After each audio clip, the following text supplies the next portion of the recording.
소방자격증 수험생 여러분 안녕하십니까. 소방설비 기사 기계 분야 강의를 담당하는 이종호라고 합니다.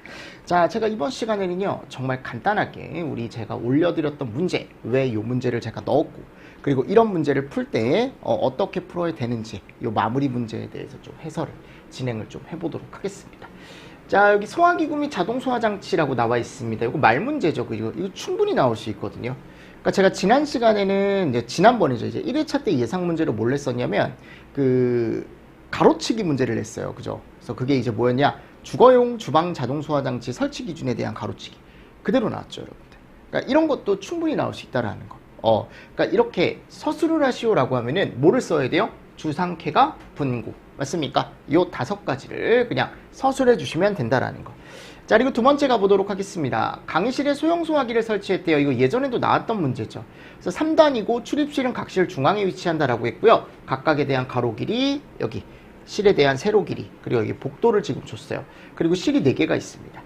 자, 면적을 기준으로 최소 능력 단위를 산정을 해라. 분말 소화기 개수를 산정을 해라. 복도에 없고 보행거리 기준 교류하지 않는다. 그럼 각 실별로 이제 몇 개가 들어갈지만 여러분들이 구해주시면 되겠죠. 근데 지금 특이하게 학교니까 여기 교육연구시설이에요. 자, 교육연구시설이고 지금 이제 문제에 가보면 뭐 내화구조 이런 말 없죠. 근데 얘가 이제 200에 해당하는 시설이라고요. 그죠? 그래서 200제곱마다 우리가 1 능력 단위를 선정을 하는 시설이기 때문에 우리는 총 바닥 면적, 즉 여기가 보면 20 곱하기 7, 그죠? 요게 지금 3개 실이 있고 10 곱하기 20 실이 또 하나가 있죠. 그쵸? 했을 때 여기가 몇 능력 단위? 3.1 능력 단위다 라고 되어 있습니다. 그래서 소화기 개수를 우리가 2개로 바닥 면적 기준으로 산정을 해주고, 자, 중요한 게 뭐냐? 바닥 면적 33제곱 이상으로 구획된 각 거실, 그죠? 지금 2개 이상 있죠? 그럼 각 거실마다도 우리가 소화기를 또 하나씩 배치를 해줘야죠. 그럼 총 몇 개? 6개의 소화기가 될 거다. 맞나요? 이런 기준들이 지금 나와 있고요. 자, 보행거리에 따른 복도에 설치해야 할 소화기 개수를 쓰시오. 자, 복도 끝에는 소화기가 하나씩 지금 비치가 되어 있대요, 이미. 그럼 제가 이거 보행거리 몇 메타마다, 그쵸? 20m마다 그림으로 표현하면 이런 식으로 이제 설치가 되게 되는 거죠. 맞죠? 그러면 끝에 2개와 그리고 여기 지금 2개, 나머지 총 몇 개? 4개. 이런 식으로 이제 산정을 해 주시는 거고, 그럼 총 소화기 개수는 6개와 몇 개? 4개. 이런 식으로 해서 10개까지 답을 내주시는 문제였습니다. 그래서 이 문제도 한번 보고 가시면 좋을 것 같습니다. 자, 그리고 보시면서 우리 보행거리 기준은 당연히 체크를 하셔야겠죠. 그죠? 소형 소화기 보행거리 20m, 대형 소화기 보행거리 30m. 이런 것들. 그리고 3번 문제 한번 보겠습니다. 최절점. 그러니까 최절점에 대한 게 성능시험 중에 써라라고 나오면 저는 가능성이 제일 높다라고 얘기를 합니다. 그래서 준비 과정부터 해서 최절점을 먼저 확인하고 릴리프 밸브 세팅하는 방법, 마지막에 복구 단계까지. 이건 정해진 답은 없어요, 여러분들. 정해진 답은 없지만 그래도 여러분들이 혹시 시험 문제가 나온다면 이런 식으로 쓰실 수 있으면 될 것 같습니다. 됐죠? 그래서 준비 과정부터 복구 과정까지 이런 것들은 서술형 문제로 제가 하나 넣어 놓은 거고, 4번 문제, 다음 개통도를 보고 다음 물음에 답하시오. 제가 이것도 나온 지 좀 된 것 같아서 이제는 좀 나올 때가 되지 않았나 라고 해서 제가 넣어 놓은 문제거든요. 그래서 P1과 P2 옥내수화전 펌프나 자병수 양수 펌프가 있고, 펌프의 후드밸브로부터 5층 옥내수화전까지의 호스 적결구 마찰 손실 저항 손실 수준은 실향정의 30%, 효율 65%, 그죠? 개수 층당 3개씩, 호스의 마찰 손실수도 7.8, 전단 개수 1.2.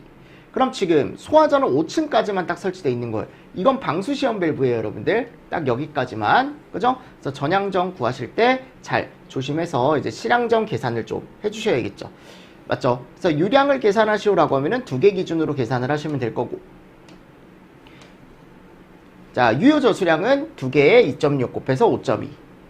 자, 양정 계산할 때 실향정입니다. 그럼 여기 갔을 때 이제 여기 0.8, 1, 3, 3, 3, 3. 자, 마지막에 여기까지 올라올 때 제가 아무 말이 없으면 여기 그냥 방수구 높이 더해주시면 된다 그랬죠. 근데 요즘 시험 문제는 여기다가 1.5라고 아마 줄 거예요. 일반적으로 주긴 하지만 안 주더라도 이렇게 방수구 높이 1.5를 교려를 하셔서 여러분들이 실향정 값을 구해주시면 됩니다. 그리고 마찰 손실은 실향정의 30%라고 했으니까 계산하시고 호스 손실 더해서 마지막에 17까지 더해주시면 마무리가 되는 문제죠. 그리고 나서 이제 수동력 구하시고 축동력 구하시고 전동기 동력까지 구해서 마무리를 해주시면 되는 문제입니다. 어렵진 않은 문제예요. 그죠? 자, 그리고 5번째. 소방법상 옥내 소화전 설치 대상 건축물로 소화전 설치 수가 지하 1층 2개소에서 1에서 3층까지 각각 5개소씩, 5층, 6층에 3개소, 옥상층에는 시험용 소화전이 설치되어 있다. 다음과 물음에 답하시오. 비슷한 문제지만 요거는 여러분들이 다 하실 수 있을 거예요. 자, 1번하고 2번은 여러분들이 꼭 해주시고 옥상 수조 포함한다라고 했을 때만 옥상 수조를 이렇게 포함해 주시면 된다라고 말씀을 드렸습니다. 자, 도면에서 번호에 따른 명칭을 적으시오 그랬어요. 그럼 여기 갔을 때 요 1번 이름 뭐예요? 감수경보 장치. 2번 체크밸브 또는 스모렌스키 체크밸브. 왜냐면 우리 소방에서는 스모렌스키를 일반적으로 쓰니까. 요걸 릴리프 밸브죠. 그죠? 4번 플렉시블 조인트. 5번이 없죠. 그죠? 4번까지만 딱 물어봤습니다. 그리고 얘네들의 목적을 물어봤어요. 맞죠? 그리고 요거 잘 보십시오. 이런 거. 방수되는 물의량 리터를 물어봤는데 몇 분 동안? 10분 동안. 그럼 우리 리터 퍼 민을 먼저 구해야겠죠. 노즐의 방수유량 공식을 통해서 리터 퍼 민을 구하고 거기서 이제 10분을 곱해서 1762.67이라는 뭐가 나온다? 여기 갔을 때 리터 값 하나가 나온다. 물의 양이 나온다. 자, 6번째 문제. 지상 10층 건물의 옥내 소화전이 다음에 그린 것 같이 있다. 다음에 물음에 답하시오. 그죠? 요 문제도 뭐 기출에 가보면 있는 문제죠. 실향전과 배관 및 호스 마찰 손실 포함 40m, 이타와 여유율까지 나와 있습니다. 각 부의 명칭을 쓰시오. A. 요런 거 소화수조, 저수조. 그죠? B. 압력 챔버. C. 수격 방지기. D. 옥상 수조. E. 옥내 소화전. 그죠? 이런 식으로 여러분들이 좀 써주시고 D에 저장해야 할 수원량은 얼마냐? 여기 D. 그럼 여기는 옥상 수조니까요. 우리 전용 수원의 몇 분의 몇이요? 3분의 1. 그쵸? B의 설치 목적은 뭐예요? 충격 완화. C의 설치 목적은 뭡니까? 수격작용. 그죠? 그리고 전동기 동력까지 구하는 문제입니다. 네. 기본적인 문제고요. 5개 소화전. 자, 요 문제. 상수도 소화용수가 설치가 되지 않은 2층짜리 특정 소방 대상물에 5개 소화전 설비를 설치하고자 한다. 아래 도면을 참조하여 다음과 물음에 답하시오. 그죠? 그래서 요걸 이제 둘레 길이를 우리가 구해줘야 된다 그랬죠? 120에 50. 여기다가 또 120에 50을 더해서 5개 소화전. 수평거리가 몇 메타예요? 40m니까. 양쪽으로 따지면 결국 이 길이가 몇 메타? 80m. 그래서 결국은 얘가 몇 메타마다 설치가 된다? 80m마다 설치가 된다라고 해서 둘레 길이를 80으로 나눠주시면 된다. 그럼 총 몇 개? 5개가 나온다. 맞죠? 자, 그래서 토출량 5개 다 넣을 필요 없죠. 2개 기준으로 구해주시고 수원량도 2개 기준으로 구해주시면 됩니다. 자, 요건 제가 말문제 넣어놓은 거예요. 이런 것들을 비워놓을 수 있다. 그리고 요 문제 기억하실 겁니다. 그죠? 요 문제도 나올 때 됐어요. 제가 따로 넣진 않았습니다. 이거 무슨 얘기인지 뭔지 알 거예요. 표 채우는 거. 요 문제도 기출에서 꼭 한 번씩 더 풀어보고 가십시오. 8번. 어느 특정 소방 대상물에 5개 소화전을 2개를 설치하려고 한다. 이렇게. 물이 들어왔으면 여기도 여기도. 그죠? 다음 물음에 답하시오. 1, 2번 구간의 배관 길이는 100m다. 배관의 간격은 120mm고 유량은 700이다 라고 되어 있습니다. 2, 3번 구간의 배관 길이는 200m고 배관의 간격은 85mm, 유량은 350이다. 그죠? 지금 각각 구간에 대한 길이와 관경과 유량이 나와 있습니다. 각각 구간에 대한 길이와 관경과 유량이 나와 있습니다. 호스 및 관 부속품에 의한 마찰 손실은 무시한다. 수원은 유입점 1번보다 아래에 있다. 그러니까 지금 여기 유입점에 가보면 여기 지금 1번이 표현되어 있죠? 그럼 얘보다 아래쪽에 수원이 있는 거야. 그럼 최초로 빨리 올라오는 실향점 값이 존재하겠네요. 그쵸? 1m라고 지금 존재를 하는 거고 하이젠 율리엄 사용해라 라고 줬습니다. 그럼 1, 2번 구간 배관의 마찰 손실 수들을 구하시오 라고 하면은 여기죠. 맞습니까? 그럼 어차피 여기 유량이 700이라고 했으니까 L 나와 있고 D 나와 있으니까 요걸 하이젠 율리엄에 그대로 넣어주시는 겁니다. 여기서 350 곱하기 2라고 제가 표현한 이유는 뭐냐면 5개 소화전이 2개가 설치되어 있다라는 걸 그냥 표현한 거예요. 여긴 그냥 700이라고 나와 있습니다. 그래서 오해하지 마시고. 자, 이런 식으로 이제 마찰 손실 압력이 나오면 얘를 가지고 이제 수도로 바꿔주시는 거죠. 그죠? 양정으로 변환을 해주신다. 그래서 결국은 얘를 또 우리가 이제 마찰 손실 수들을 구하시오라고 했을 때 이런 식으로 이제 변환이 가능하고 또는 지금 이게 뭐냐면 여러분들 쭉 봤을 때 5개 소화전이잖아요. 그죠? 그래서 저는 제 개인적인 생각은 하나, 둘, 셋 해서 여기가 보면 하나, 둘, 그죠? 셋이 아니고 둘 해서 1.18m라고 써도 크게 무리는 없을 것 같아요. 왜냐면 이게 설비기 때문에. 이렇게 해줘도 되지 않을까. 근데 하이제듈리엄이라는 걸 썼기 때문에 조금 더 정확한 값은 얘가 맞긴 합니다. 1.1. 그래서 조금 더 정확한 값으로 제가 표현을 해놓은 거고요. 2번, 3번도 마찬가지입니다. 해서 3.59라고 해서 마찰 손실수들을 또 구하는 거죠. 그리고 토출합을 구하시오라고 했으니까 지금까지 나왔던 마찰 손실. 그죠? 더해주시고, 자, 얘 꼭 더해주셔야 돼요. 낙차. 그리고 여기 마지막에 방수압력, 환산수도. 더해서 전향점값이 얘가 나왔습니다. 그죠? 그럼 이 전향점값이 결국 토출압력이라 그랬잖아요. 근데 얘를 그대로 쓸 수가 없다. 왜냐면 뭐로 구하래요, 지금? 킬로파스칼. 그럼 킬로파스칼로 또 바꿔주셔야겠죠. 자, 그리고 스프링클러 살비입니다. 9번에 가보면 이제 제가 뭐를 넣어놨냐면 요 개방형 문제를 하나 넣어놨어요. 네, 요것도 여러분들 꼭 풀고 가십시오. 하셨죠? 요거. 여기 쭉 갔을 때 하이제듈리엄 공식을 사용하되 아래의 식을 사용한다 라고 해서 하이제듈리엄 나와 있고 호칭구경, 내경 나와 있고요. 그죠? 다 같다 라고 되어 있고 관부속 마찰 땡큐. 너무 좋은 거지. 고려하지 말라라고 하면. 개방형이고 조도값 120이래요. 배관의 호칭구경 요렇게 간다 라고 되어 있습니다. 그리고 요거 잘 보십시오. 요런 거 조심하셔야죠. 마찰 손실 압력과 압력은 소수점 넷째 자리에서 반올림하고 셋째 자리까지 구하고 A헤드의 유량은 80, 압력은 0.1로 한다 라고 되어 있습니다. 맞습니까? 자, 그래서 B에서 A의 마찰 손실 압력을 계산하시오 라고 하면은 결국 여기죠. 여기. 그럼 여기 25A 쪽에서 길이 몇 메타? 2.1m 간의 요 손실을 구하는 건데 내가 여기다가 하이제듈리엄에 대입을 하는 거죠. 그죠? 근데 어차피 여기 헤드 유량이 얼마였어요? 조건상에 80이었죠. 80. 해서 2.1m 갈 때 손실을 구해주시는 겁니다. 대신에 요거는 이제 아까도 얘기했지만 셋째 자리까지. 그리고 나서 B헤드 방사 유량을 구하시오라고 했어요. 그럼 지금 문제에 갔을 때 A헤드의 유량과 얘가 나와 있거든요. 맞습니까? 그럼 얘를 가지고 우린 K 팩터 값을 구할 수 있는데 얘를 먼저 구하시고 그리고 나서 이제 QP는 K 루트 CP라는 공식을 통해서 여기 K 값 넣어주시고 그리고 10 곱하기 여기다가 맞습니까? 해서 82.37이라는 유량값을 구하게 되시는 겁니다. 그러니까 우리가 위에서 구한 0.006을 왜 구한지 여러분들이 잘 보셔야 된다 그랬죠? 여기 압력이 0.1이고 여기 압력이 손실 압력이 0.006인 거잖아요. 그럼 여기에 필요한 압력, B의 압력은 0.1 더하기 0.006일 거다. 맞습니까? 그럼 얘가 결국 B지점의 압력이 되는 거니까 B지점의 유량은 Q는 K 루트 CP 공식에 넣어서 대입을 해서 문제를 또 풀어주시면 되겠죠. 자, 그리고 두 번째 가보도록 하겠습니다. B에서 C 사이의 마찰 손실 압력을 구하시오. 그랬어요. 그럼 여기죠. 여기. 맞습니까? 그럼 여기 같은 경우는 유량값이 개방형이다 보니까 여기도 물이 나갈 거고 여기도 물이 나갈 거예요. 그럼 방금 80과 82.37이라는 유량을 여기다가 다 고려를 해주셔야겠죠. 그죠? 그래서 방금 나왔던 유량값을 통해서 내가 마찰 손실 압력을 또 구해주시는 거죠. 자, 유량은 두 개 다 지나간다라고 했습니다.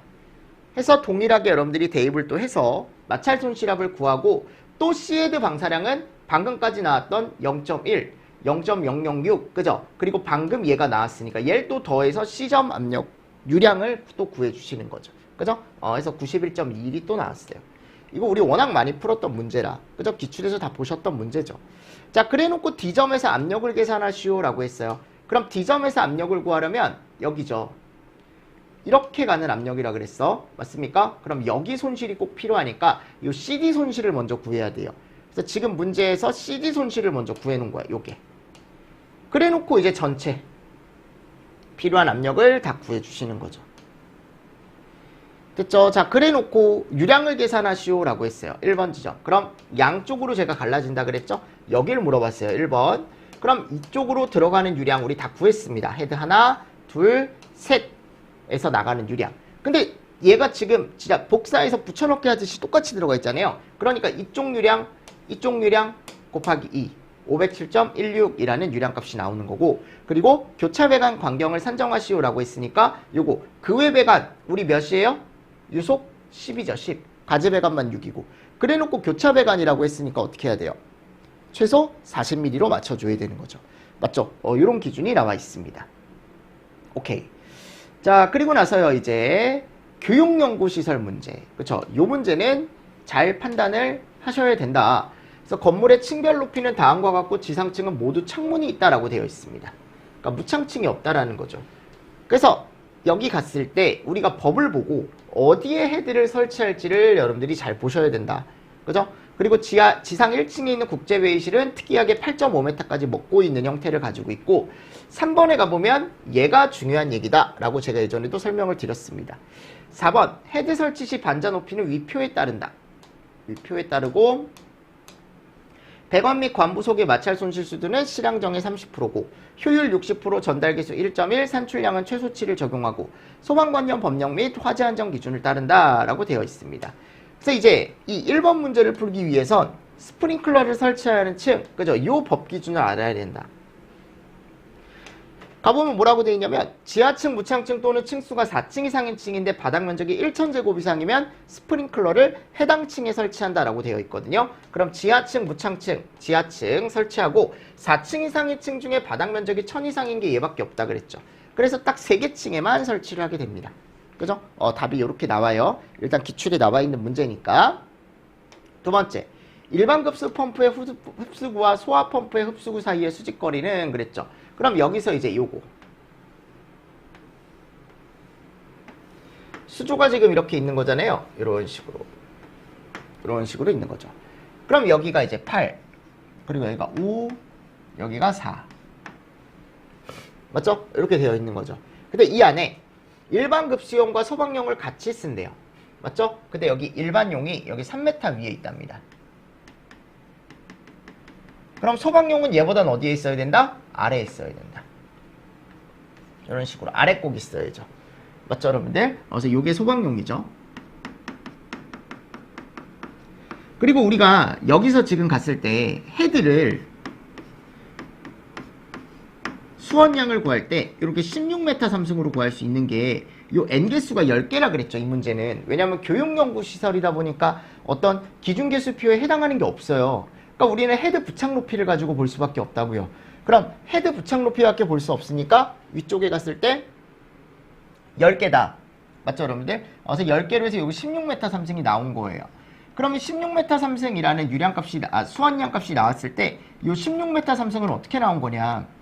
그러니까 우리가 쓸 수 있는 유효한 수량을 제가 얘라 그랬죠. 타 용도의 후드밸브와 우리 용도의 후드밸브 사이 유량. 요만큼. 맞죠? 그래서 요 16은 결국은 8 곱하기 5 곱하기 x. 그쵸? 요 사이 높이를 얘기한다. 요 사이 높이. 그래서 요 x 값이 몇이 나온 거다? 요게 0.4가 나온 거다. 맞죠? 유효하게 사용할 수 있는 수량이 16m 삼승이라는 게 저렇게 해서 나온 거죠. 자, 그리고 나서 이제 옥상 수조를 설치했을 때 저수량을 구해라 라고 했습니다. 그럼 우리가 보통 얘기했을 때 수원량이 지금 16이 나왔으니까 요거 3분의 1 위에 올려주시면 되겠죠. 그리고 10개 기준 토출량 구해주시고요. 전향정. 자, 이 전향정 같은 경우도 맨 아래층만 잘 보시면 돼요. 맨 아래층에 갔을 때 이렇게 되어 있는 거죠.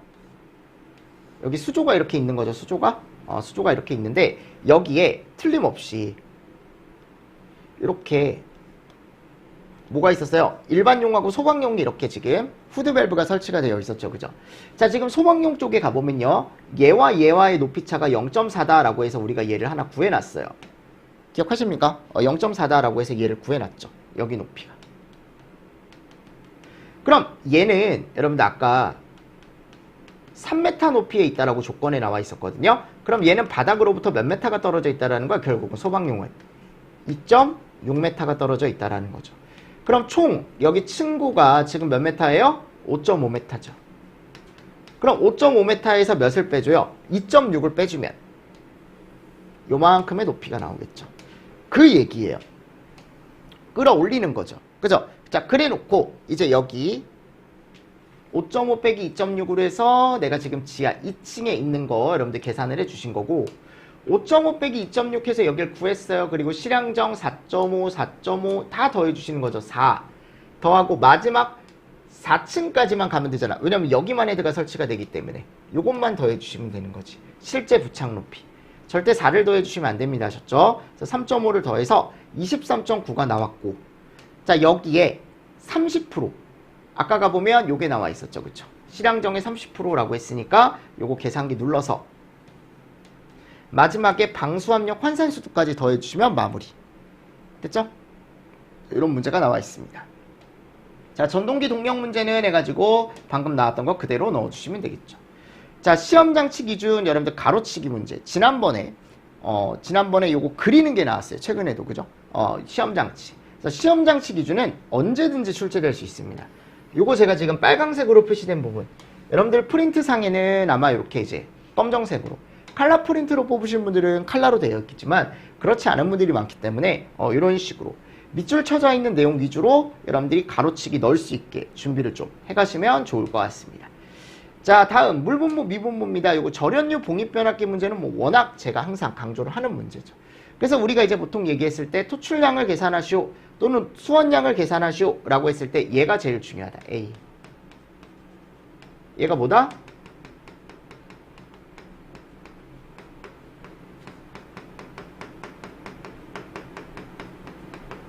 이렇게 되어 있죠? 그죠? 그래서 이게 어떻게 되는 거야, 여러분들? 5 곱하기 1.5 곱하기 2 그리고 3 곱하기 1.5 곱하기 2 맞습니까? 그리고 5 곱하기 3 뚜껑까지 바닥 제외 해가지고 39가 나왔으면 여기다가 10을 곱해준다 그랬죠. 표준방사량. 그리고 20분 곱해주면 뭐가 나와요? 수원량이 나오죠. 자, 이거는 바닥을 제외한 표면적이다 라는 것만 잘 생각을 해가지고 자갈은 포함을 안 시키는 거예요, 여러분들. 이런 것도 같이 보시고 넘어가 주시면 됩니다. 자, 그리고 이거 채우랍니다. 이건 어디든지 비워놓을 수 있다 그랬어요. 그래서 비워놓을 때 여러분들이 체크를 잘 해주시고 요즘 배수 설비 기준이 이렇게 물어보는 기준이 많다 그랬죠. 이렇게 경계턱 기준을 써라. 그럼 높이 10cm 이상의 경계턱으로 배수구를 설치한다. 기름 분리 장치에 대한 기준을 써라 라고 하면은 새어나온 기름을 모아서 소화할 수 있도록 40m마다 집수관의 소화 비트 등 분리 장치 또는 이렇게 숫자만 물어볼 수도 있어요. 그죠? 기울기 100분의 2 이상. 그죠? 그래서 차량이 주차하는 바닥은 배수구를 향해 100분의 2 이상의 기울기를 유지할 것이라고 나와 있습니다. 또는 이렇게 숫자만 물어볼 수도 있어요. 자, 미분모에서는 요거 잘 보시면 되고, 그죠? 그리고 수원량 공식 꼭 가져가십시오. 아시죠? 미분모 수원량 공식 꼭 가져가세요. 요거 개수, 얘 뭐예요? D, 설계유량. 다 아실 것 같아서 제가 따로 표현을 안 해놨는데 설계 시간 MDTS 그죠? S가 뭐예요? 안전율이죠. 안전율. 문제 없어도 1.2 이상 꼭 곱해주시고 1.2 꼭 곱해주시고 100원의 총 최저까지 마무리해 주시면 됩니다. 그죠? 이건 100원의 총 최저입니다. 자, 그리고 포입니다. 포는 특수가연물 저장 창고에 포소화 설비를 설치했다. 자, 지금 여기 가보니까 20에 10 포워터를 설치했는데 정방형이란 말이 나왔으니까 여러분들 이럴 때는 해주시면 돼요. 아셨죠? 자, 그리고 S 나와 있고요. 수성막포 사용한대요. 전향정, 효율, 여유율 나와 있습니다. 그럼 헤드간 거리 구하는 공식 제가 써드렸죠. 정방형일 때. 그리고 나서 그냥 가로, 세로 여러분들 개수를 구해주시는 거야. 그럼 몇 개? 28개. 오케이. 수원 저수량을 계산하시오 라고 하면은 우리가 일반적으로 포워터 스프링클러 해드릴 때는 N에다가 75, 10분. 맞습니까? 자, 근데 수원량이니까 아까 3%라고 했으니까 물의 양은 97%겠죠. 그쵸? 약재량의 3%니까 물의 양은 97%일 거다. 원액량은 3%로 다시 계산을 해서 해주시면 되겠죠. 분당 토출량 계산해 주시고요. 자, 전동기 출력까지 마무리 해주시면 됩니다. 자, 그리고 나서 여기 가보면 요즘 요게 잘 나오죠. 그죠? 이게 최근에 뭘로 나왔어요? 얘가 신규 출제 문제로 나왔기 때문에 가로치기 문제. 최근에 설계 문제가 나왔지만 충분히 가로치기 문제로 나올 수 있습니다. 압축 공기포 소화 설비 분사 헤드의 바닥 면적, 담당 바닥 면적. 그리고 얘가 표준 방사량, 그죠? 2.3, 1.63. 특수가연물일 때와 기타 것일 때 다르다. 됐죠? 요것도 유류 탱크냐 특수가연물이냐에 따라 달라요. 기준 방수 시간은 몇 분이다? 10분이다. 오케이. 자, 그리고 고발포 문제를 제가 넣어놓은 이유가 한 번 출제가 됐으니까 또 나올 수 있을 것 같아서 제가 넣어놨습니다. 어차피 일반적인 문제는 많이 풀었을 것 같아서요. 기본적으로 요번에 좀 요것도 또 나올 수 있지 않을까라고 해서 고발포 문제를 제가 넣어놨어요. 그래서 항공기 경납고 피기가 있으면 이 항공기 경납고 바닥 면적을 500으로 나눠서 고정포 방출구 개수 먼저 구할 수 있다 그랬죠. 그쵸? 요 기준입니다. 500제곱마다 설치한다라는 건. 그리고 포 수용액의 양을 구할 때 중요한 게 요거 관포 최적을 잘 구하셔야 된다. 관포 최적은 어떤 거? 여러분들 지금 여기 갔을 때 경납고 크기를 보는 게 아니고 얘를 봐야 된다 그랬죠. 방호 대상물이 쌓여있는 높이. 그 쌓여있는 높이보다 몇 메타 더 올리는 거예요? 0.5m 더 올려서 우리가 최적이라는 걸 구해주시면 된다. 이것만 조심하시면 되는 거지. 그리고 얘를 줬어요. 0.29. 그리고 고발포 방식도 10분이에요. 10분. 계산을 눌러주시는 거죠. 자, 그리고 약재량 구해라라고 했으니까 지금 포수용액량 100% 구해놨죠? 여기다가 3%만 구해주시면 되는 거고. 다음 16번째. 다음은 수원 및 펌프가 중앙에 모이는 A, B, C 구역에 대한 설명이다. 조건을 보고 다음 물음에 답하시오. A구역, 옥내와 SP가 설치되어 있습니다. 그죠? B구역, 옥외와 물본무가 설치되어 있고 지금 여기 갔을 때 얘네들도 잘 줬어요. Q, 바닥면적 50 줬고 그리고 C구역, 포소화전 지금 설치되어 있습니다. 그죠? 그래서 A구역, B구역, C구역 그죠? 이렇게 딱딱 각각 어떤 설비가 설치되어 있는지 잘 보시고. 자, 고정식 소화 설비가 2개 설치되어 있대요. 그죠? 이런 말이 나와 있고요. 그리고 방화구역이 되어 있다라고 했습니다. 방화구역이 되어 있고 옥상 수도는 제외한다. 자, 그랬을 때 펌프 전격 토출량을 계산하시오. 그러면은 일단 구역별로 토출량을 한번 구해 보십시오. 옥내에 필요한 거, SP에 필요한 거 더해서 A구역. B구역은 옥외와 물분무에 필요한 거 더해서 B구역. 그죠? C구역은 C구역 포소화전밖에 없었죠? C구역. 근데 여기 지금 가보면 뭐라고 되어 있습니까? 고정식 소화 설비가 2개 이상 설치되어 있고 SP 물분무. 그죠? 소화 설비에 지장을 주지 않는다. 각각. 뭐가 되어 있다? 방화구역이 되어 있다. 그러면 최대걸로 할 수 있다라는 게 기준상에 나와 있기 때문에 요거는 1.7 최대값으로 산정할 수 있다. 그러니까 지금 여기 가보면 여기 갔을 때 여기. 그죠? 얘가 최대값인 거죠. 그래놓고 수원량을 계산하시오라고 하면은 곱하기 20분에서 34. 맞나요? 이런 문제 나와 있습니다. 됐죠? 그래서 요게 최근에 이런 문제가 많이 나와요. 이렇게 이제 어떤 거? 2개를 같이 겸용하는 거. 그죠? 그래서 잘 보셨으면 좋겠습니다. 이 문제는. 17번. 다음 포소화 설비의 그림을 보고 다음과 물음에 답하시오. 그림에서 길이 다니는 밀리미터를 얘기한다. 이것도 안 나온 지 꽤 됐거든요. 그죠? 그래서 이것도 한번 풀어보고 가십시오. 이 문제가 뭐냐면 나머지 이제 조건들은 여러분들이 보시고 요거 구하는 거죠. 보유 공지 길이. 그죠? 그리고 탱크 측판과 어디 사이의 거리? 방유지 사이의 거리. 그래서 이런 것들은 위험물법에 다 정해져 있는 내용이에요. 6m. 그죠? 여기 가보면 여기 그죠? 4m.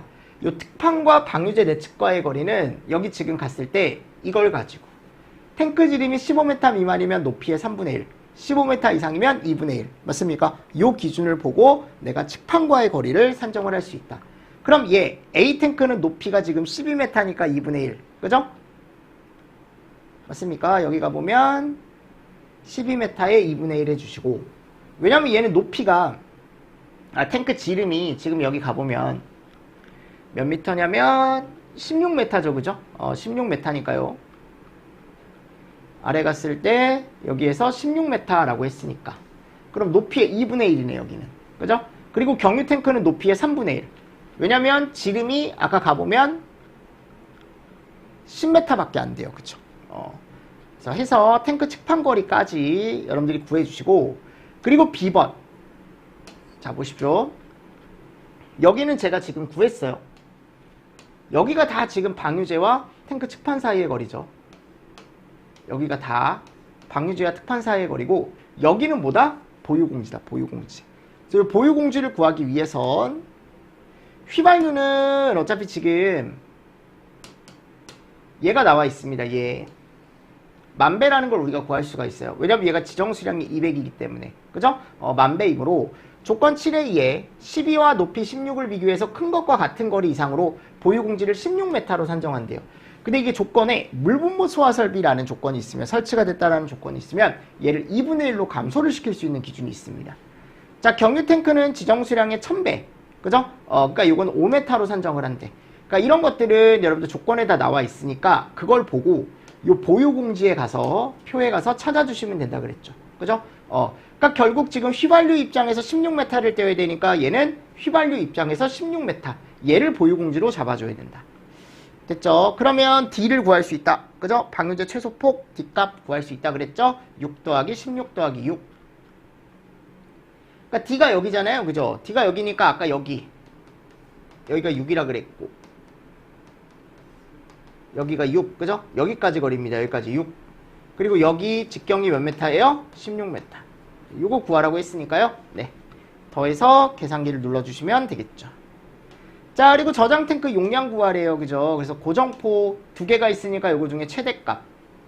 보조포, 배관 보정량까지 더해주시고 8번 조건에 가보면 그죠? 저장 탱크 용량이 나와 있죠. 그 용량 중에 1200리터를 산정해 주시면 되겠죠. 자, 수원량 계산합니다. 97% 해주시면 되고, 요거 토출량 할 때는 여러분들 제가 못 빼라 그랬어요. 요거 배관 보정 빼라 그랬죠. 그죠? 배관 보정 빼는 거고요. 그리고 나서 이걸 가지고 이제 유량, 최소 유량과 최대 유량 프로포셔널 50%에서 200%. 요거 혼자 한번 쭉 한번 풀어보십시오. 진짜 혼자 한번 쭉 풀어보시고, 수성방포의 장점과 단점 2가지 쓰시오. 요거 쓸 수 있게 연습하시고. 되나요? 포에서 나올 수 있는 문제 중에 저런 것들이 있다. 자, 다음 이산화탄소입니다. 19번. 가로 12, 세로 18, 높이 3, 전기실에 이산화탄소 소화 설비가 작동해서 화재가 잘 꺼졌다. 자동 폐쇄 장치가 설치가 되어 있다. 라고 했으니까 조건을 참고하여 다음과 물음에 답하시오. 자, 신부화재로 CO2가 방출되고 나서 산소 부피는 몇 프로로 바뀐대요? 지금 15%로 바뀐답니다.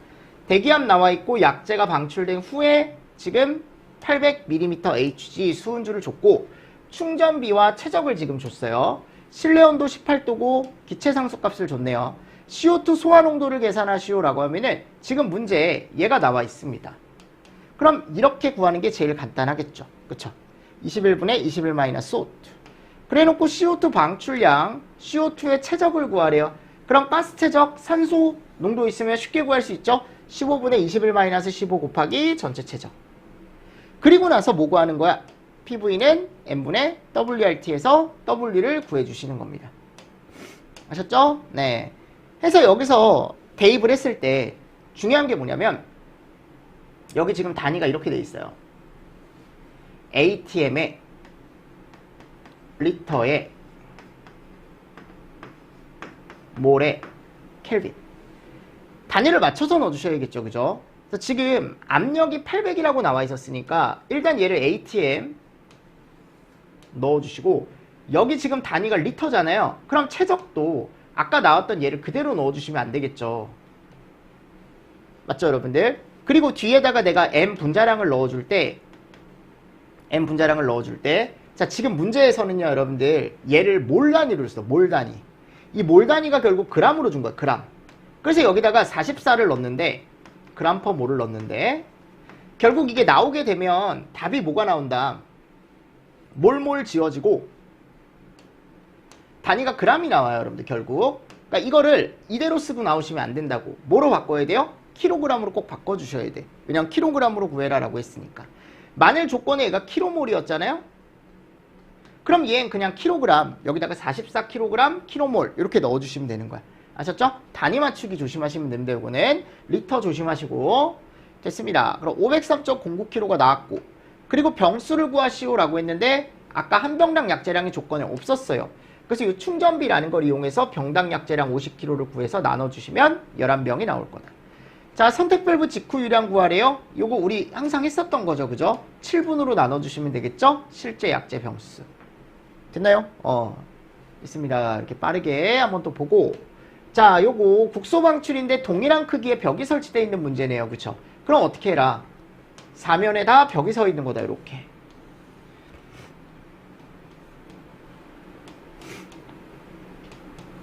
맞습니까? 이런 식으로.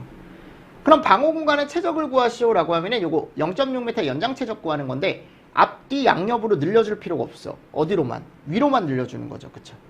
그래서 위쪽으로만 늘려주니까 75.6이 나온다. 소화약제 최소 저장량은 그랬어요. 그럼 여기 갔을 때 스몰 a, 라지 a 구할 수 있겠죠? 연장 최저까지. 됐나요? 그래서 317.52. 요거 이제 고압식일 때 제가 구한 거고요. 왜냐면 지금 고압식이라 그랬거든요. 근데 또 문제에서 뭐를 구하래요? 저압식도 한번 구해보래. 그죠? 그럼 한번 구해보시면 됩니다. 1.1 곱해서 249.48kg이라는 저압식 문제까지 구할 수 있을 거다. 다음 조건을 기준으로 이산화탄소 소화 설비에 대한 물음에 답하시오 그랬어요. 자, 요게 이제 뭐냐면 우리가 일반적으로 순도를 고려하는 문제입니다. 자, 통신기기실과 전자제품 창고가 지금 나와 있어요. 여기만 계고부가 설치되어 있고 안 해도 되는 거죠. 위험물 저장 창고도 이따가 보시면 알겠지만 안 해도 되겠네요. 그쵸? 그래서 지금 여기 가보면 소화약제는 고압식으로 하고 충전량이죠. 충전량은 45kg로 한대요. 자, 여기는 전역으로 하고 여기는 국소로 한대. 위험물은 계고부가 산량 10으로 하고요. 자, 순수한 농도를 99.5. 그러니까 이게 이 순수한 농도라는 게 결국 여기 예를 들어 CO2가 100kg가 들어있으면 이 안에 실제 CO2는 몇 kg밖에 안 들어있다? 이거밖에 안 들어있다라는 거예요. 아셨죠? 헤드의 방사율은 이렇다라고 되어 있습니다. 위험물 저장 창고에는 가로 세로가 5, 높이가 2, 개방된 용기에 사류 위험물을 저장한다라고 되어 있어요. 그쵸? 그러니까 여기에 이런 용기가 들어있는 거죠, 지금. 맞죠? 그리고 사류 위험물이 들어있대요. 자, 나머지는 뭐 법규나 기준에 준한다라고 되어 있습니다. 자, 1번에 가보면 각 방호구역에 대한 약제량은 몇 킬로그램 이상인가 그랬어요. 그죠? 그래서 통신기기실, 전자제품 창고, 위험물 저장 창고 요거 구할 때 여기 가보면 얘가 이름이 뭐예요? 이제 통신기기실이죠. 통신기기실. 그죠? 통신기기실. 그래서 이 통신기기실 같은 경우는요, 우리가 여기 갔을 때 약제량을 구할 수 있어야겠죠. 그죠? 지금 제가 이거를 어제 문제를 좀 풀다 보니까 여기가 빠졌더라고요. 이게 지금 360이잖아요. 맞습니까? 근데 지금 실이 어디예요? 지금 통신기기실이죠. 통신기기실. 이게 신부화재 쪽에 가보면 얘가 1.3이란 말이에요. 이 계수값이. 아셨죠? 그래서 얘를 1.3을 꼭 곱해주십시오. 360에다가 1.3을 곱해주세요. 아셨죠? 그러면 요게 이제 1.3이 곱해지면 우리가 이제 보통 얘기했을 때 여기서 구할 수 있는 신부화재 때 필요한 뭐가 나온다? 약제량이 나올 거예요. 그럼 그 약제량이 나왔을 때 거기다가 꼭 뭐를 곱해줘라? 뭐를 나눠줘라? 순도를 제가 꼭 나눠주라 그랬죠? 이렇게. 그럼 얘가 몇이 나와요? 470.35kg가 나올 거예요. 아셨죠? 요것만 조심하시면 됩니다. 요거 순도만 나눠주시면 돼. 해서 여기다가 제가 편집하는 과정에서 지워졌나봐요. 요게. 해서 답을 써주시고. 자, 그리고 여기도 마찬가지죠. 600m 3승에 2, 요거 신부화재 2 해서 계고부가 산량해서 얘도 순도를 나눠주는 거야. 그래야 여러분들 여유있게, 좀 더 여유있게 넣어줘야겠죠. 왜냐면 안에 뭐가 없기 때문에 CO2가 꽉 차 있는 게 아니기 때문에 좀 비어있기 때문에. 그리고 여기도 마찬가지. 25. 그죠? 왜 25냐면 아까 용기 사이즈를 줬잖아요. 전체에 뿌리는 게 아니고 용기에만 뿌린다면서, 국소로 한다면서. 그러니까 여기다가 25를 곱해줘야죠. 25를 넣어줘야죠. 그리고 13. 그리고 고압식이면 1.4 해서 455. 그럼 또 얘를 순도를 고려해서 약제량을 각각 구해줍니다. 그리고 얘를 한 병당 약제량이 몇으로 나눠줘요? 45로 나눠주게 되면 11병, 28병, 11병 이런 식으로 나오는 거죠. 맞죠, 여러분들? 그래서 이렇게 이제 병수를 한번 구해줘 보시고. 자, 3번에서 뭘 물어봤냐면요. 요거 구하래요. 방사압. 고압식이면 2.1이죠. 그죠? 4번. 설계 농도에 도달하는 시간. 자, 요거는 신분이니까 몇 분? 7분. 이런 식으로 답을 써주시는 거죠. 그죠? 7분 이내. 또는 요것도 써주시면 좋습니다. 같이. 2분 이내 설계 농도 30%에 도달한다. 이런 것도 같이 써주시면 좋고요. 자, 그리고 나서 이제 다섯 번째 문제가 뭐예요, 지금? 헤드수를 14개를 했을 때 분구 면적을 계산하시오. 그러면 조건에 나와 있는 방출률을 가지고 여러분들이 공식을 만들어서 이렇게 구할 수 있다 그랬죠. 그리고 6번 문제는 내압. 내압은 얼마예요? 25죠. 그죠? 고압식일 때. 7번. 자, 요게 뭐냐면 이제 약재 전자제품 창고에 저장된 약재가 모두 방사가 됐을 때 CO2 최적을 계산하시오 그랬어요. 자, 요거 한번 계산해 보십시오. PV는 N분의 WRT. 근데 조심하실 게 뭐냐면 우리가 보통 얘기했을 때 요 W 있잖아요.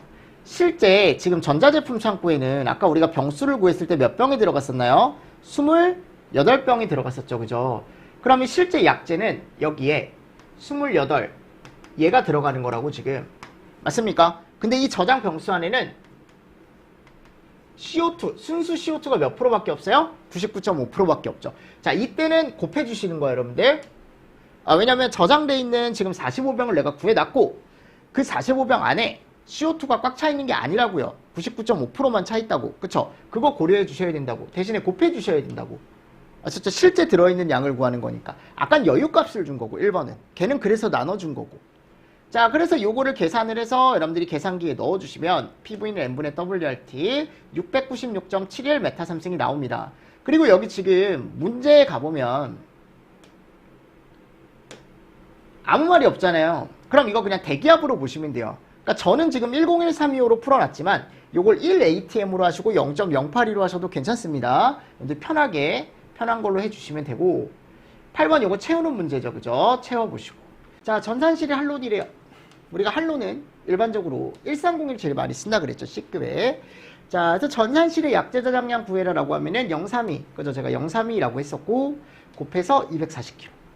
그리고 충전비를 내가 예를 들어 알고 있으면 이걸 외워야 돼요, 여러분들. 그래서 내용적을 주고 충전비를 내가 알고 있으면 얘 구할 수 있다 그랬죠? 그래서 최대 약재량을 구해라 라고 했으니까 이렇게. 또는 최소 저장량을 구해라 라고 할 수도 있어요. 그래서 한 병당 약재량을 가지고 내가 이런 식으로 구하는 문제도 있었다. 그래서 저장 용기수를 계산하시오 라고 하면은 최대한 많이 담는 75.56을 기준으로 해서 몇 병인지 계산을 해라 라는 거니까 240을 75.56으로 나눠주시면 되겠죠.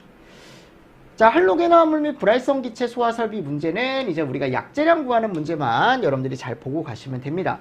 근데 제가 항상 얘기하는 게 어차피 공식에만 대입하면 된다 그랬잖아요. 공식에만 대입하면 되지만 요 유량 구하는 문제에서 요것만 조심하셔라 항상.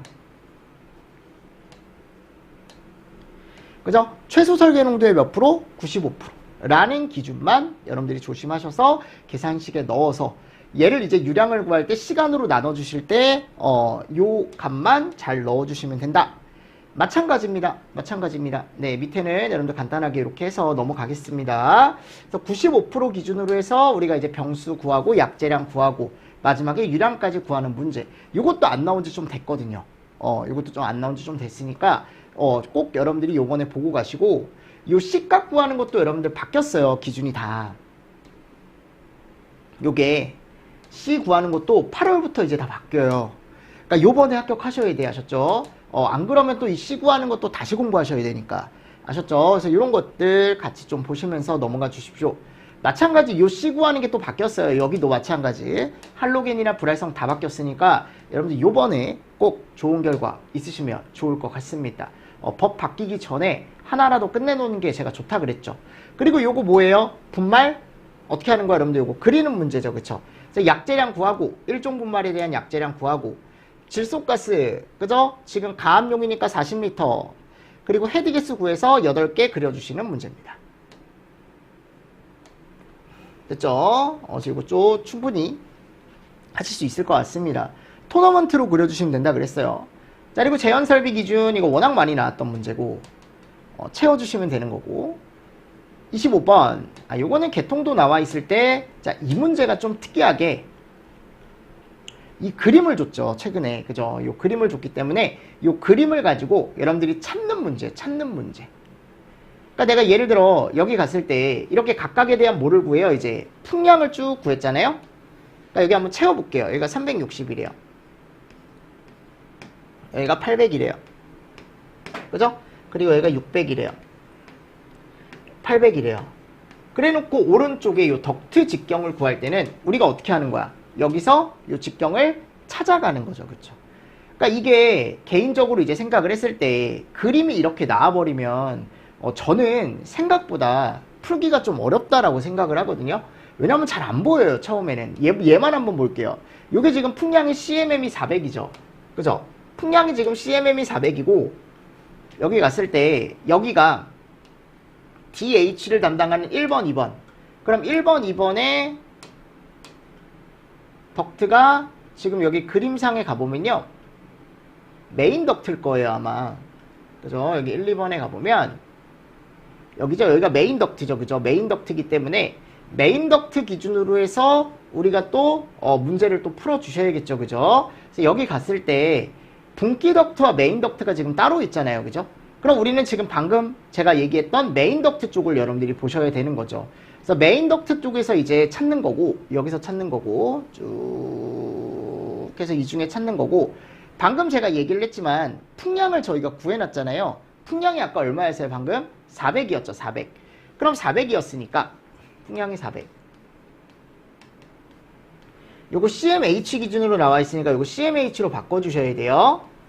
24,000이네요. 그럼 여기 24,000 따라가는 거예요. 이렇게 따라가서 여기 메인 덕트 지점. 그죠? 그럼 여기네, 여기. 그럼 여기 직경이 한 70에서 몇 cm? 80cm. 약간 80cm 쪽에 가까운 직경이네요. 그죠? 그래서 여기다가 써주시는 거야, 그거를. 여기다가. 5번에다가. 맞습니까? 그럼 여기 이제 80. 뭐 이런 식으로. 맞나요? 왜냐면 여기에 표가 따로 있거든요. 이렇게. 이 중에서 산정하는 거니까. 그죠? 80쪽에 가까운 거니까 얘 산정해 주시면 되겠네. 됐나요? 그러니까 이렇게 하나하나 찾아가는 거예요, 여러분들. 그러니까 이게 예전에는 원래는 D는 우리가 D는이 아니고 요 공식으로 나왔었거든요. 맞습니까? 이렇게 해서 직경을 구하라 그랬어요. 원래는. 근데 이렇게 시험 문제가 안 나오고 지금 요 그림 있죠. 요 그림을 가지고 찾는 문제가 한번 나왔기 때문에 요게 또 나올 수 있지 않을까라는 생각으로 제가 한번 냈습니다. 아셨죠? 요 문제가 연습을 꼭 하고 가셔야 돼요. 요 문제도. 그래서 각각에 대한 풍량 구해보시고 그리고 요 그림을 따라서 여러분들 한 번만 찾아주시면 돼요. 그럼 어떻게 찾는지 여러분들이 충분히 아실 수 있을 거예요.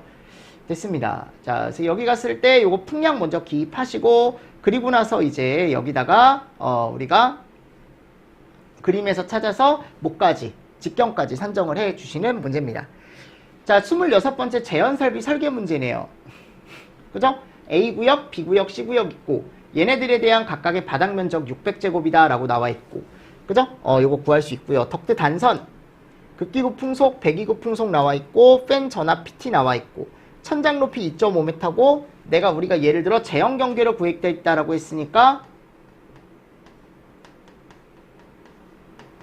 여기가 0.6m라 그랬죠? 그럼 여기가 2.5. 그럼 요 거리가 수직거리라고 해서 1.9.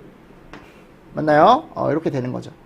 자, 그럼 배출량 계산을 하시오라고 하면은 결국 얘가 이제 제형 경계로 구획되어 있기 때문에 우리는 각 실별 필요한 배출량을 구하시고 거기에 이제 최대값으로 하시면 되죠. 그러니까 결국은 배출량을 우리가 얼마? 4만으로 할 수 있는 게 600이고 얘 직경해보니까 36.05니까 40m가 안 되죠. 그죠? 그리고 수직거리가 1.9, 2m 이하니까 또 우리는 4만으로 할 수 있다라는 거. 얘도 4만, 얘도 4만, 얘도 4만. 근데 다 더하는 게 아니다. 제형 경계는 최대값. 그죠? 그래서 4만으로 답을 해주시고 뺀 동력까지 계산을 해주시는 거죠. 효율값과 여유율 계산해서. 자, 그리고 세 번째, 다음 각 물음에 답해서 설계를 해라. 덕트 크기는 각형이고 각져 있고 높이는 400. 급기구, 배기구, 정사각형 4개, 3개.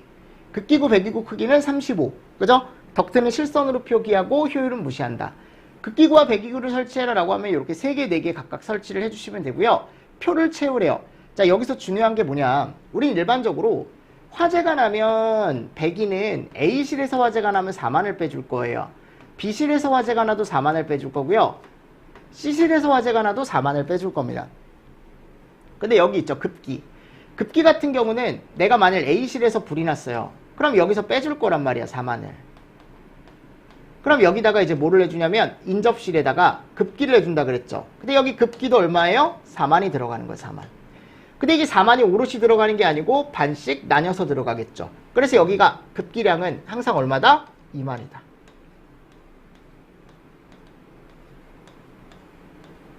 자, 그리고 나서 이 면적은 Q는 AV를 통해서 구해주시는 겁니다. 아셨죠? 아까 조건에 이 풍속들이 나와 있었거든요. 그래서 102구 풍속은 22구. 얘 풍속은 15구.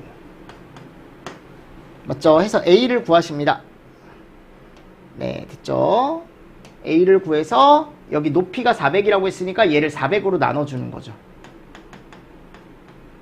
그래서 식으로 표현을 해주십니다. 마지막이니까 이런 식으로. 자, 그리고 작동 상태를 표시하시오라고 했습니다. 인접구역 상호재현 방식이니까 어떻게 해요? 화재실에서는 배기를 하고 인접실에서는 급기를 하고. 그리고 네 번째, 급기구 면적과 지금 여기 배기구 면적을 계산하시오라고 했죠? 그러면 나는 아까 자 지금 여기 갔을 때 급기구 같은 경우는 아까 3개가 달려있어요. 3개.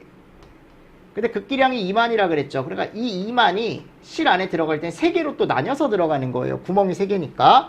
곱하기 60 해서 아까 1cmm당 면적이 얘라고 했으니까 구해주시는 거죠. 그죠? 자, 그래 놓고 이제 가로 곱하기 세로를 구하시오 라고 했으니까 이거 정사각형으로 여러분들이 해서 624, 624 루트 씌워서 표현을 해주시면 되고 102구도 마찬가지. 됐습니까? 자, 그리고 이제 연방입니다. 여러분들 연방은 지난번에 설계 문제가 나왔기 때문에 요거 가로치기 문제 꼭 보고 가십시오 하셨죠? 그리고 지하부에 대한 정의 채울 수 있게 꼭 정리를 해 가십시오. 요거는 간단하게만 멘트하고 넘어가겠습니다. 자, 연송은 말 문제 보고 가십시오. 반구형으로 설치하는 경우 2가지. 습식으로 설치하는 특정소방 대상물 서술하시오. 그죠? 이런 것들. 왜냐면 이런 것들이 많이 나오니까 이 2가지가. 제가 예상 문제로 2개를 뽑았고, 연살설비는 전용 헤드 설치했을 때 우리가 이제 정방형으로 전용 헤드 설치 개수를 산정하는 문제 나와 있죠. 그쵸? 이것도 이제 정방형이란 말을 줄 거예요. 구했을 때 8개라고 구할 수 있고 9경까지 산정하는 문제 제가 넣어놨고요. 자, 소화용수설비입니다. 소화용수설비. 그러니까 소화용수설비 같은 경우는 우리가 이제 봤을 때 1, 2층 바닥 면적의 합계가 15,000 이상일 땐 기준 면적을 7,500으로 보고 그 이외에는 제가 얼마로 보라 그랬어요? 여기에 12,500으로 보라 그랬죠. 그죠? 그럼 1, 2층 바닥 면적을 합치니까 13,500이에요. 15,000 이상이네요. 그죠? 그럼 몇으로 나눠줘요? 7,500으로 나눠주시는 거죠. 그래서 5 나오면 여기다가 20을 곱해서 100. 그리고 이걸 가지고 이제 투입구수나 채수구수 채울 수 있겠죠? 그리고 가압 송수장치 송수량까지 채우는 문제. 가장 대표적인 문제고 이것도 나올 때 됐어요. 자, 이제 유체역학 한 번 더 보도록 하겠습니다. 자, 뒤쪽에 벤츄리가 문제가 나와 있습니다. 자, 이거 어떻게 구하시는 거예요? 기본적으로 V1과 V2를 먼저 구하십니다. 왜냐면 지금 Q가 나와 있으니까. 그죠? 구할 수 있죠? 그죠? 왜냐면 여기 나와 있잖아. 그치? 이런 애들이 나와 있다 보니까 뭐 파이 D의 제곱분의 4Q 해서 구해주셔도 되고요. 자, 조심하실 건 여기 유량계수가 나와 있기 때문에 이 유량계수 C값을 꼭 고려를 해주셔야 되는 거. 그래서 Q는 얘니까 V 구할 수 있겠죠. 그죠? 각각 V1, V2 구하시고 베르누이 방정식에 넣어서 압력 차망 구해주시면 되는 문제입니다. 자, 그리고 요게 이제 뭐예요? 우리 호스, 노즐 맞습니까? 그래서 각각 구경 주고 반발력, 반동력 구하는 문제입니다. 그래서 호스 유속 구하시고 노즐 유속 구하는 건 뭐 항상 우리 했었으니까. 자, 그리고 나서 이제 플랜지 볼트에 작용하는 힘 또는 반동력, 반발력 다 똑같은 거라 그랬죠. 그래서 공식 여기다 넣어주시는 거죠. 대신에 P1을 이것도 베르누이. 제가 베르누이 문제를 요번에 좀 많이 넣어봤어요. 베르누이 넣어서 계산기를 눌러주시고 요것도 수정 베르누이죠. 그죠? 이거 맨날 똑같이 나오는 문제예요. 이런 것. 이런 거 여러분들 잘 체크해서 넘어가 주시면 좋을 것 같습니다. 요것도 베르누이입니다. 근데 이게 베르누이 중에 조금 어렵게 나온 베르누이.